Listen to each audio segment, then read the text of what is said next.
So I'm making this video for two particular reasons.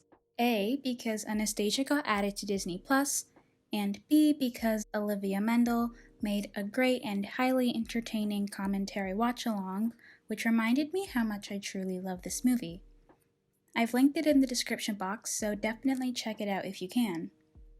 Anastasia was easily my favorite movie from the age of 4 to 8.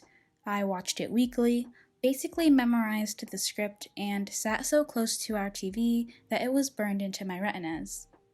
I could spend hours dissecting the charm of the film, but today I want to explore the developmental process and specific choices made by the filmmakers. Despite being often mistaken for a Disney production, Anastasia was produced by the short-lived Fox Animated Studios. If you're unfamiliar with the masterpiece, Anastasia is a fictionalized tale inspired by the disappearance and death of the Grand Duchess Anastasia. Although the real story is a tragic one, the film imagines that Anastasia is the sole survivor of her immediate family and is dealing with some form of amnesia. For a majority of the story, we follow an unknowing Anya at age 18, as she's roped into a ploy to convince her grandmother, the Dowager Empress, that she's the real Anastasia. I just want to know who I am. Whether or not I belong to a family. Your family. Sometime along the way, Anya and her friends begin to believe that she might just be the true long-lost princess, and all the while, they are dealing with an evil sorcerer who happens to be named Rasputin. Now that everyone's caught up, let's answer the question. Why did Fox make Anastasia? Disney Scandal Part 1. It's difficult to discuss the development of Anastasia without bringing up Fox Animated Studios. I feel like it's necessary for this video, and even though the tea is so cold it's practically frozen, the creation of the studio absolutely blows my mind. So imagine this. Disney is in its dark phase. Its films had taken a sharp turn, and instead of focusing on children's content, they tried to transition into live-action, edgier projects. This is most likely due to the massive success of films such as the Star Wars franchise that created a complete shift in the industry. Looking back at them, I'm honestly not familiar with many of the live-action movies and have a vague memory of the animated ones, but turns out not many people my age do. Not only were many of these projects critically unsuccessful, but many of them didn't make much of a profit. Enter Don Bluth and Gary Goldman, two Disney animators that had worked on projects such as Robin Hood and Pete's Dragon.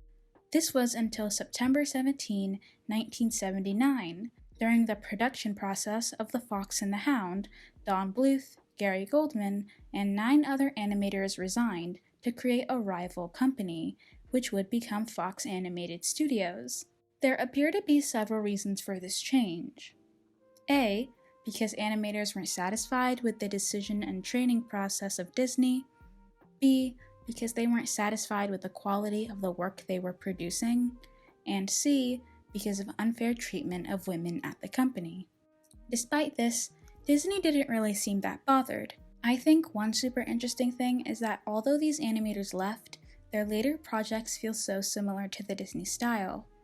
This is because although the animators divorced themselves from the Disney brand due to company politics, they still adored the art and craft of original Disney animation. Additionally, as Ron Miller pointed out, they were all trained and worked at Disney for multiple years, so of course, the style would be similar.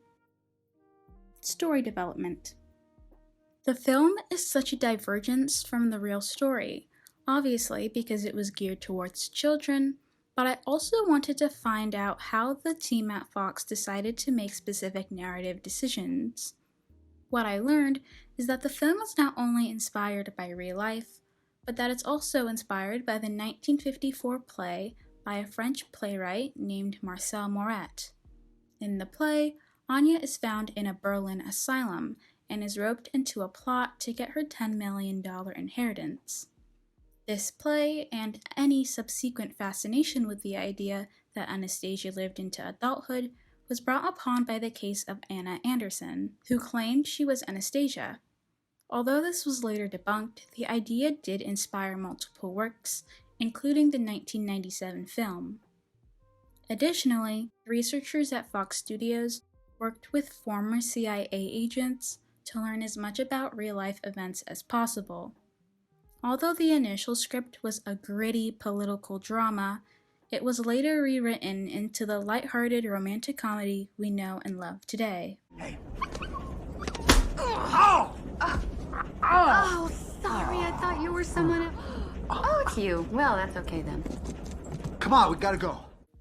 Character design. I find original character designs and sketches so fascinating because they often show the evolution of the creative vision of the artists. Luckily, the Savannah College of Art and Design has an archive of Don Bluth sketches from several films. There's a total of 290 folders, so we can learn a lot from these sketches. Here are some of my observations. There are two different title choices for these folders. Either they are titled Anya or as Anastasia, indicating the separation of the two entities.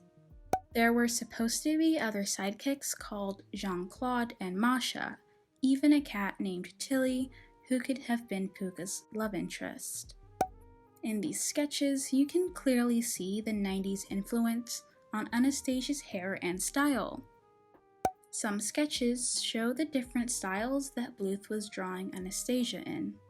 These versions give me Alice in Wonderland vibes. This sketch looks more like Belle. A few look really young and juvenile, and I think they were changed to give Anya a more rugged and mature appearance, which would match her fiery and sarcastic personality. Several sketches are focused on Anya's wardrobe. I'm thinking of doing an analysis of the style in the film, so let me know if you guys are interested in that. Two other folders that I find interesting are the Philippe folder and one for an untitled male character.